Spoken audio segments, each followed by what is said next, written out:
I came out here earlier today and harvested some of these elderberry canes. They're dormant right now, and now's a good time to harvest those and make them into cuttings. And it's just this little creek, and it's along the roadway here. And this past summer I came out here, I noticed these large flower pods, white, gorgeous, and they produced berries, and I harvested those berries when they turned blue and made elderberry syrup. And there are a lot of places you can find elderberries. Look at all those elderberry canes right through there. And again, because they're dormant, this is what is it, January 13th, 2014? And so this is where I harvested my stuff.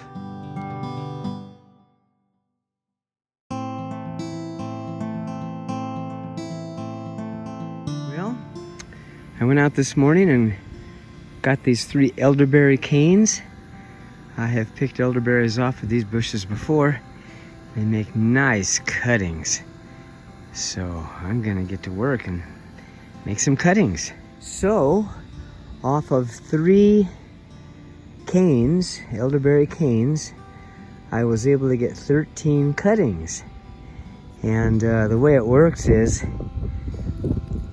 there are right there by my finger and my thumb 2 buds. And I've cut this so that it's at an angle. That means that this end goes into the ground. These 2 buds become roots. And then higher up, I left 2, see if I can see them here. Yeah, right there, 2 buds, one there and one there.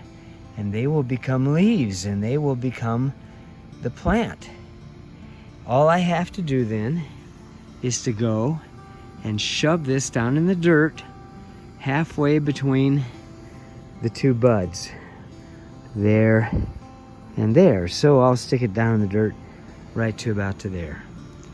And then in the spring, they'll start budding out and become elderberry bushes. So several weeks ago, I got these cuttings from Joshua's plant, and I shoved them in this dirt, this pail, and they're wanting to bud out. You can see right there, they're wanting to bud out.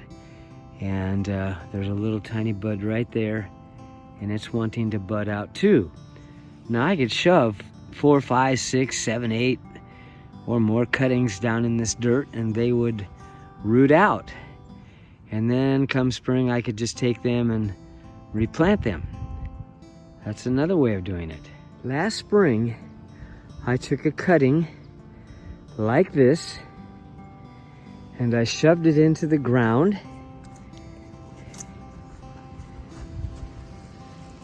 And you can see what it did. It leafed all out, and it made this elderberry bush. Now these bushes are different than most of the other elderberry bushes that lose their leaves in the winter. I'm not sure what the reason for that is, but I mean, look at this. This is January.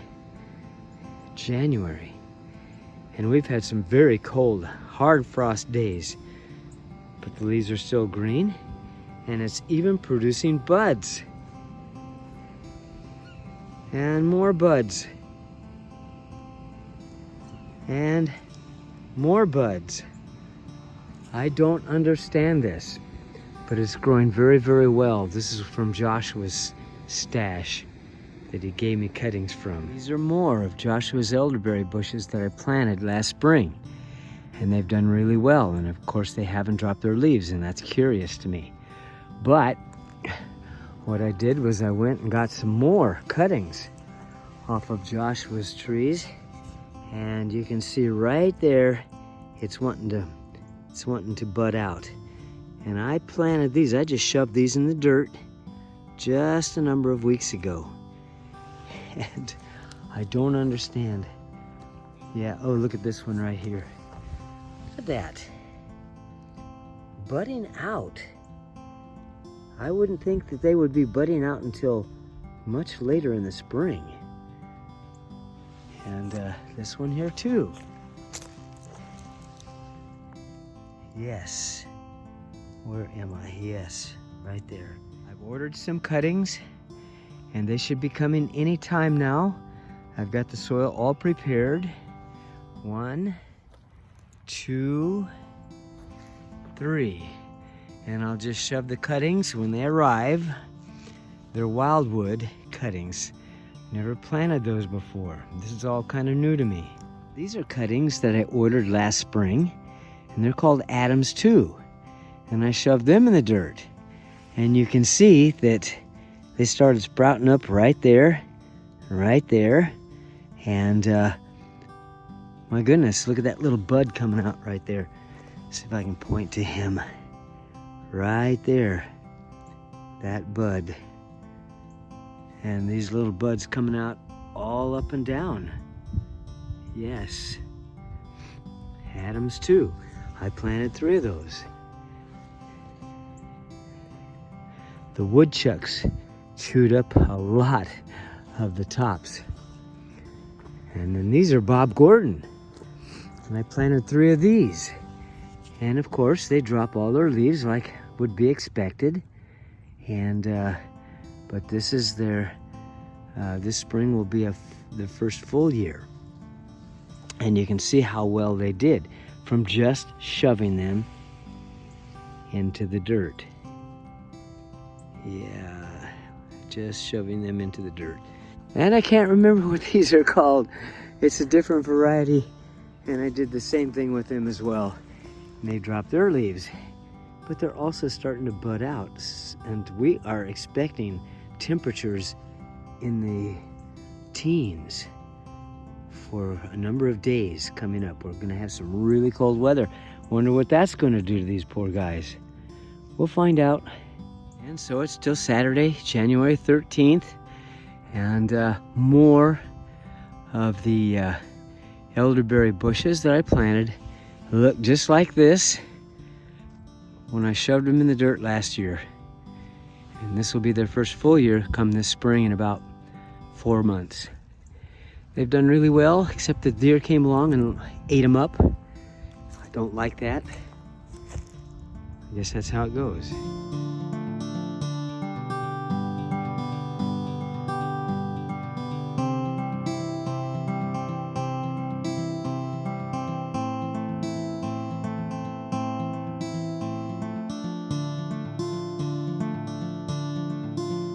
I just finished planting 5 of the cuttings that I got this morning. And the others I planted in buckets. And so I'm kind of done for the day.